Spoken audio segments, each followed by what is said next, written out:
Police और इंतखाबी अमले ने वजीर केटीआर की गाड़ी की ली तलाशी। इंतखाबी अमला ने वजीर केटीआर की गाड़ी की जांच की, जिसमें बीआरएस के वर्किंग सदर केटीआर कामारेड्डी पार्टी के प्रोग्राम में शिरकत करने जा रहे थे। वजीर केटीआर ने अपनी गाड़ी के मुआयने में मुकम्मल ताउन किया। एहलकारों ने वजीर की गाड़ी को जिला मेदक के तोपरान में रोका। मुआयने के बाद केटीआर अपनी कार में सवार कामारेड्डी की सिमत चले गए।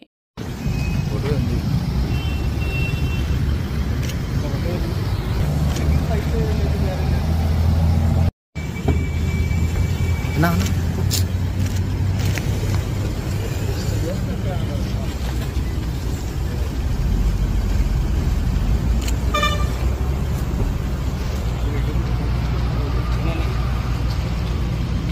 ए बाप